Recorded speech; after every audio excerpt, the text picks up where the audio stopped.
Hello everybody. Today I'm going to continue the swing concept. Today I'm going to discuss about Java JList. The object of JList class represents a list of text items. That is, JList is nothing but a list of items, and the list of items can be set up so that the user can choose either single item or multiple items. The user can choose either one item or multiple items, and JList inherits the J component class. Next one is the Java JMenu bar, JMenu and JMenu item. The JMenu bar class is used to display menu bar on the window or a frame. That is, JMenu bar is nothing but you can see a menu bar on the window or frame, and it may have several menus also.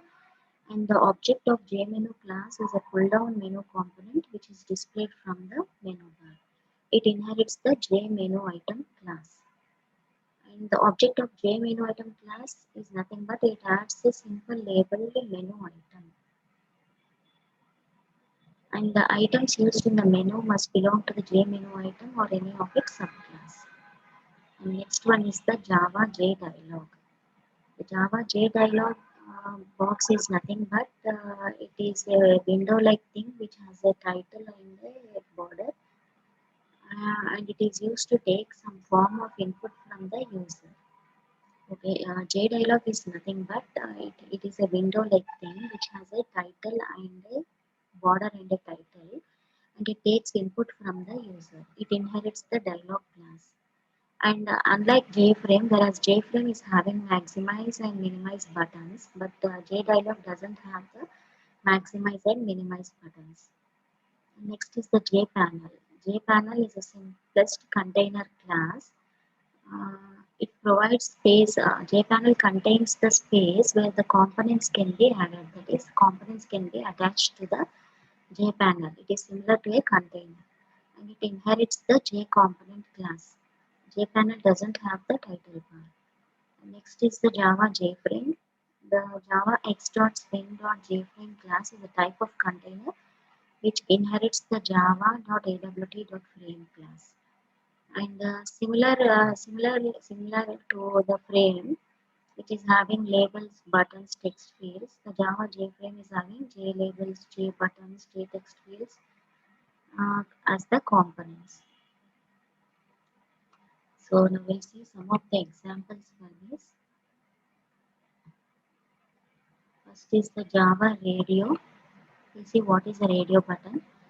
Import Java. First, you need to import Java x.swing.start. Then public class JRadioEx extends the JFrame class and implements the action listener interface.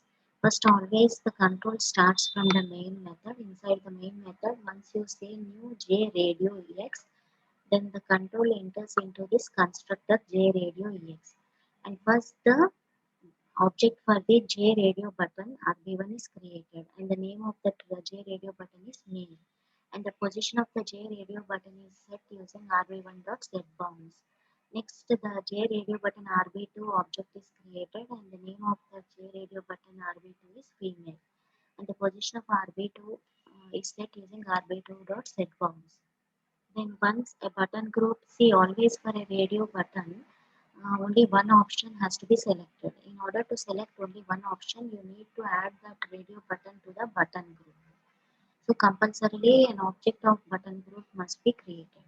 So button group BG equal to new button group object is created. Then first add the radio buttons to the button group. Then create an object for the button B, and the name of the J button is click. Set the position of the button using b.setBounds.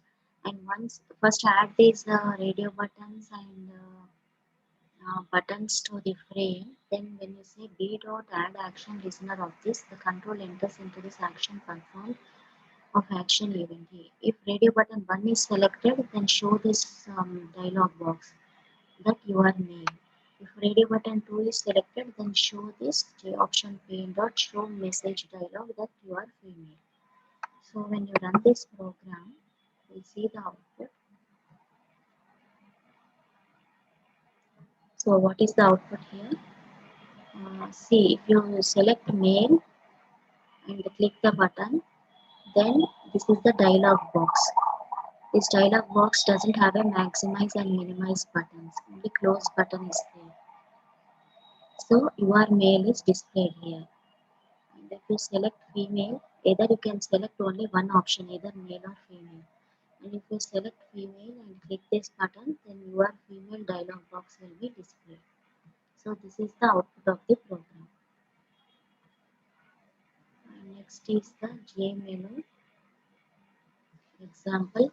First you need to import java x.swing.star, then public class jmenu.ex. First you need to create the instances for jmenu, menu, comma, submenu, and jmenu items I1, I2, I3, I4, and I5. Always the control starts from the main method. Once you say new jmenu.ex, the control enters into this jmenu.ex. And first the object for the JFrame is created and the name of the JFrame is menu and menu item example. The next object for J menu bar is created. Then menu equal to new J menu of menu. Then object for menu is also created and the name of the menu is menu. And the object for submenu is also created and name of the submenu is submenu. Then object for I1, I2 menu items are created and the names for these menu items are item 1, item 2, item 3, item 4 and item 5. First add all these items to the menu. Item 1, item 2, item 3 to the menu and item 4 and item 5 to the submenu. Then add the submenu to the menu again. Then add menu to the menu bar. Add the menu bar to the frame. See here, first add the items I1, I2 and I3 to the menu, I4 and I5 to the submenu, add the submenu to the menu, add the menu to the menu bar, and add the menu bar to the JFrame. Then when you run this program, what is the output you get here?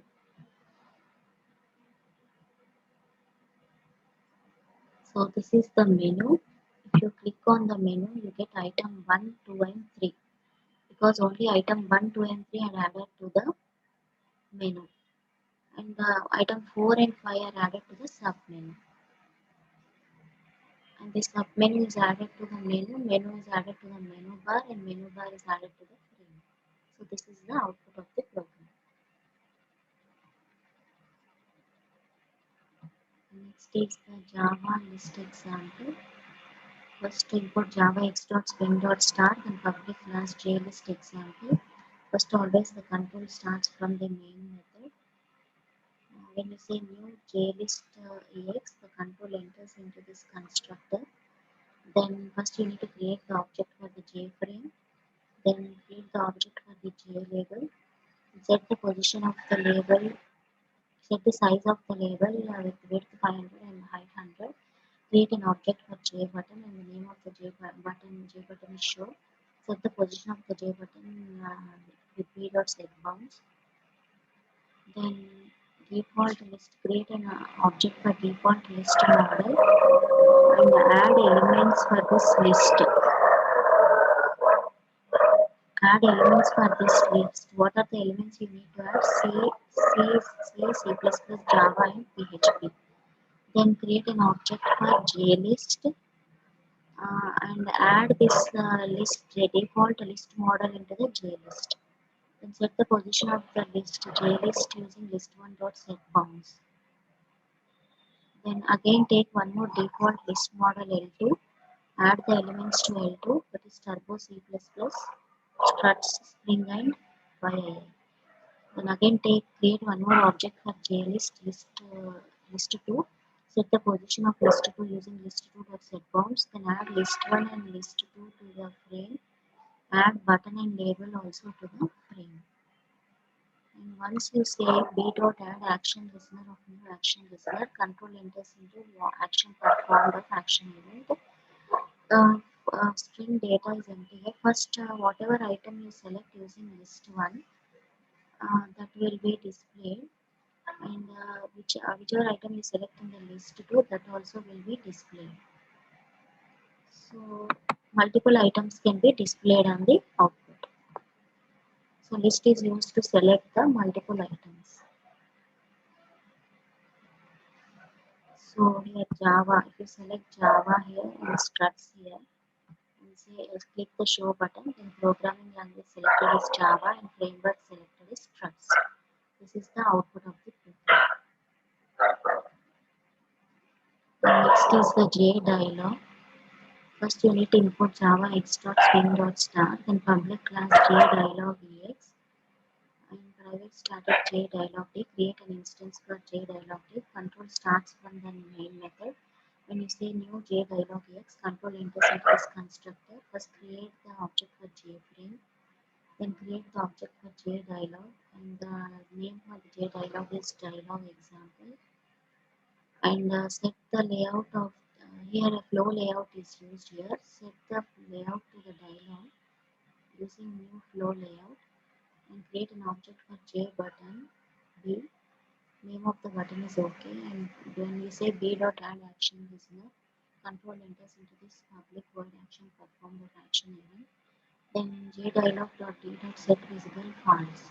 First initially the J dialog will be false, it will not be visible. Once you click the button, that is this J label is added. Once you click the button, then so we'll see the output of this program actually.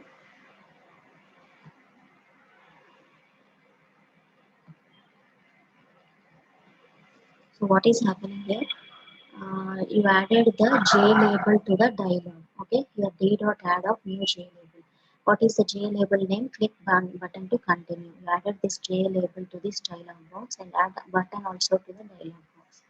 And once you click the button, what happens? Dialog box will be displayed. Once you click OK, the dialog box will be set visible to false. Okay, this is the action performed. Once you click OK, the dialog box will be made, it will not be visible because set visible is false. So this is the output of the program. So okay, I will continue in the next class. Stop here.